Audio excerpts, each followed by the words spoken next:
I got so much motherfucking design on right now. Bring it down, bring it down, bring it down, bring it down.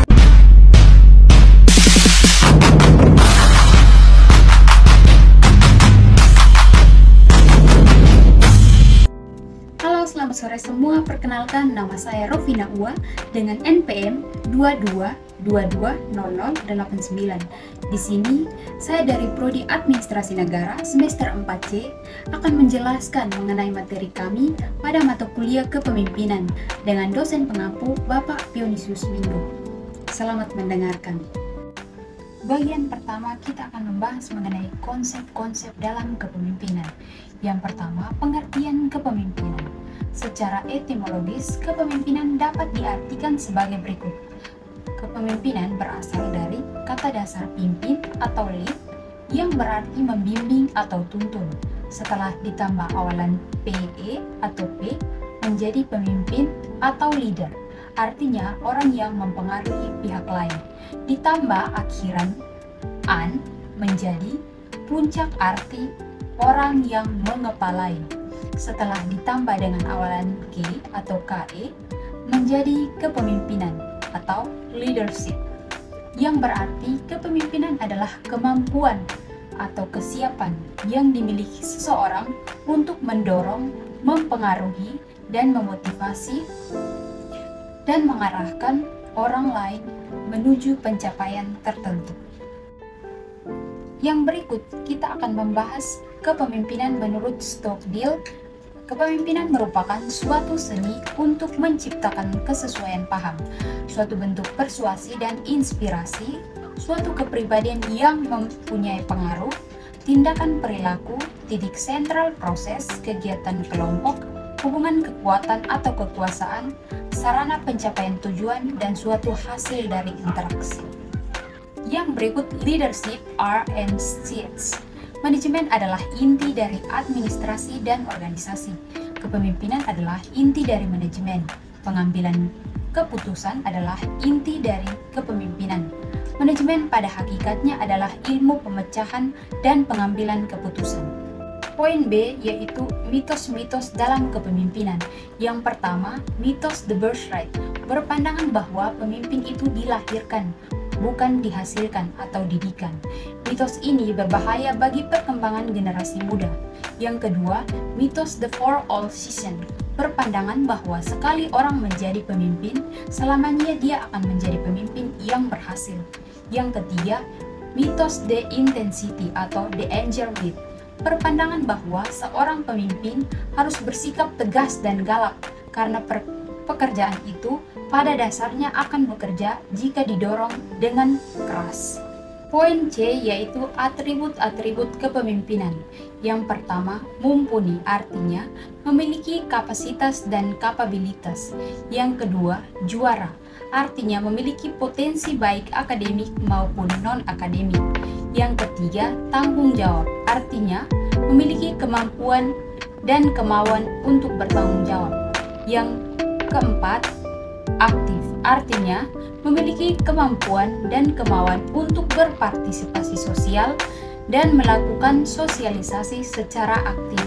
Yang berikut, walaupun tidak harus sebaiknya memiliki status sosial ekonomi yang lebih tinggi dibanding orang-orang yang dipimpin. Poin D yaitu tipe-tipe kepemimpinan. Pandangan awal menurut Plato atau Yunani dalam bukunya De Republik. Yang pertama, philosopher statement. Seorang pemimpin yang menjalankan pemerintahan yang cerdas dan bijaksana. Yang kedua, the military commander. Pemimpin dibutuhkan untuk mempertahankan negara-negara yang melakukan penyerangan jika diperlukan. Yang ketiga, the businessman. Pemimpin tipe ini dibutuhkan untuk menyediakan dan memenuhi kebutuhan-kebutuhan dasar rakyat untuk warga negara. Teori-teori dalam kepemimpinan meliputi beberapa pokok bahasan. Yang pertama, teori klasik, yang kedua, teori kontingensi, dan yang ketiga, teori kontemporer. Yang pertama, kita akan membahas mengenai teori klasik. Pengertian teori klasik. Teori klasik adalah kepemimpinan yang ditandai oleh sifat dominatif, direktif, dan otoritatif. Teori ini terlihat pada kerajaan-kerajaan dan negara-negara totalitarian pada umumnya menerapkan paradigma kepemimpinan klasik. Teori klasik memiliki beberapa turunan, antara lain teori kepemimpinan sifat atau trait teori. Teori kepemimpinan sifat merupakan teori kepemimpinan yang didasarkan asumsi bahwa terdapat ciri-ciri tertentu yang dimiliki individu sebagai pemimpin. Sebagai contoh, kita mengambil contoh mengenai Presiden Insinyur Soekarno yang masuk dalam trait teori. Teori ini juga menyebutkan bahwa presiden itu dilahirkan, bukan dilatih atau diciptakan, melainkan seorang pemimpin memiliki sifat-sifat yang melekat pada dirinya dalam melakukan kepemimpinan. Yang berikut mengenai teori kepemimpinan situasi. Teori kepemimpinan situasi ini fokus terhadap fenomena kepemimpinan di dalam suatu situasi yang unik, yang membutuhkan gaya kepemimpinan yang berbeda serta dapat menyesuaikan gaya mereka terhadap tuntutan-tuntutan situasi yang berubah-ubah. Salah satu contoh yaitu seperti pembela bawahan bersedia berkonsultasi dengan bawahan dan memberikan masukan kepada bawahan. Yang ketiga atau C, teori kepemimpinan kelompok. Teori kelompok ini lebih menekankan pada upaya memberikan tekanan seimbang baik pada pekerjaan ataupun hubungan antar personal yang mendorong partisipasi kelompok yang tinggi dalam organisasi sehingga mampu memenuhi kebutuhan dasar bawahan supaya tetap terlibat dan punya komitmen yang kuat dalam pekerjaannya. Kita mengambil salah satu contoh yaitu apabila pemimpin memposisikan diri di depan, maka pemimpin harus mampu memberikan keteladanan atau contoh yang baik bagi pengikutnya. Kita masuk pada teori berikut yaitu teori kontingensi atau contingency theory. Pengertian teori kontingensi. Istilah kontingensi mengacu pada ide bahwa keputusan harus disesuaikan dengan kondisi unik dari setiap situasi. Teori ini diakui bahwa setiap organisasi adalah unik dan menghadapi tantangan yang berbeda, sehingga tidak ada pendekatan manajemen yang bisa diterapkan secara universal. Pengertian yang berikut yaitu teori kontingensi adalah pendekatan yang menyatakan bahwa tidak ada satu metode atau gaya yang tepat untuk semua situasi.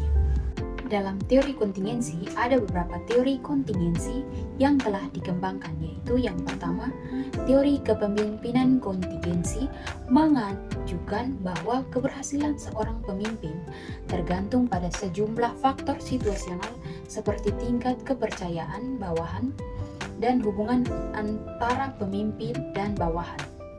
Yang kedua atau B, kita akan membahas mengenai teori kontingensi organisasi yang menyatakan bahwa struktur organisasi yang efektif akan bervariasi sesuai dengan faktor-faktor kontekstual seperti ukuran organisasi, kompleksitasnya, dan lingkungan eksternalnya. Yang berikut C atau 3, teori kontingensi teknologi menghubungkan struktur organisasi dengan teknologi yang digunakan.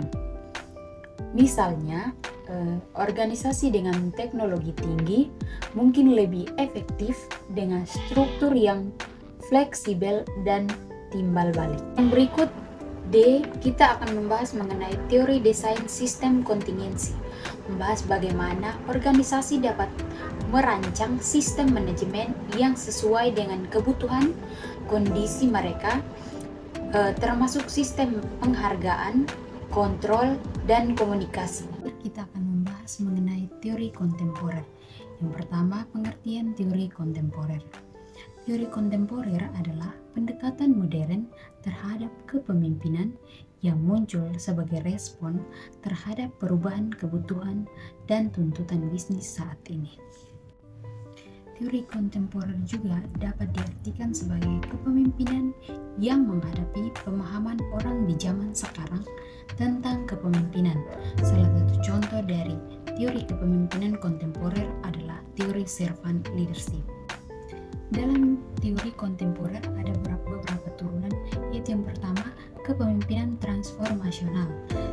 Ini merupakan teori yang menekankan pada inspirasi dan motivasi pengikut untuk mencapai potensi penuh mereka. Yang kedua, yaitu kepemimpinan situasional. Hal ini berfokus pada mengadaptasi gaya kepemimpinan agar sesuai dengan situasi yang dihadapi. Yang berikut, yang ketiga, kepemimpinan otentik. Hal ini menekankan pada kejujuran terhadap diri sendiri dan menunjukkan integritas dalam kepemimpinan. Yang keempat, teori pertukaran pemimpin dan anggota.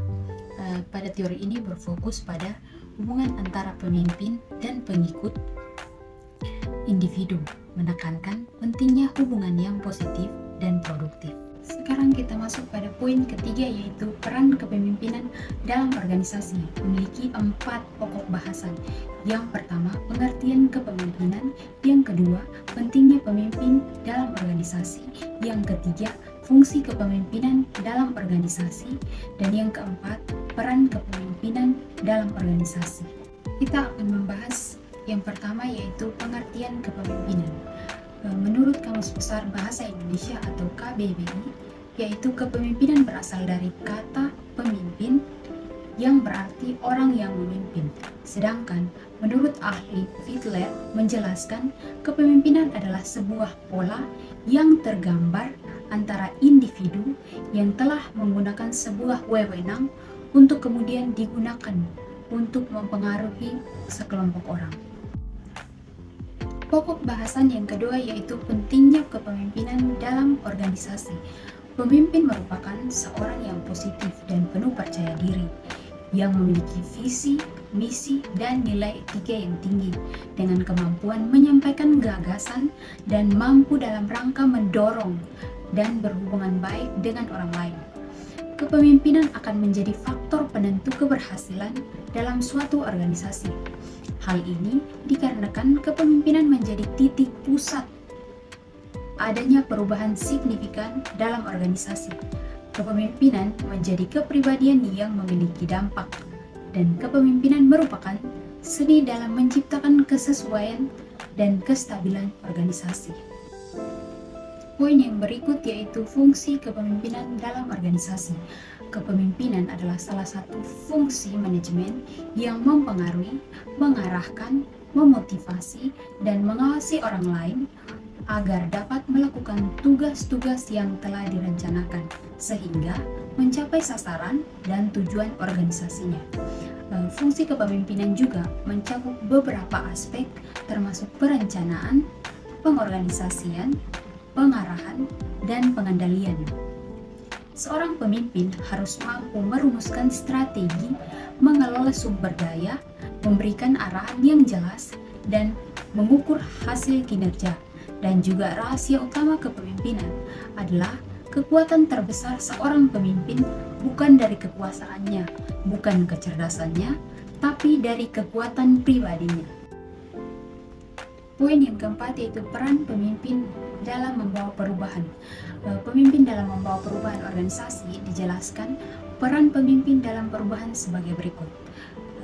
Pemimpin sebagai penentu arah, maksudnya pemimpin adalah orang yang bertanggung jawab untuk menggerakkan organisasi ke arah yang benar. Pemimpin adalah juru bicara, artinya pemimpin berperan sebagai penasehat, juru bicara sebagai negosiator terhadap bawahannya. Yang berikut, pemimpin sebagai pelatih, artinya di dalam pemimpin itu sudah ditanamkan sifat membangun, membina orang-orang dalam organisasi. Ini merupakan tanggung jawab seorang pemimpin dan juga memberi semangat. Yang berikut, pemimpin sebagai agen perubahan. Dalam posisi untuk masa yang akan datang, pemimpin mempunyai pengaruh besar dalam mengambil keputusan untuk berubah. Panas sedikit toh, potong agak oleng-oleng kalau larut.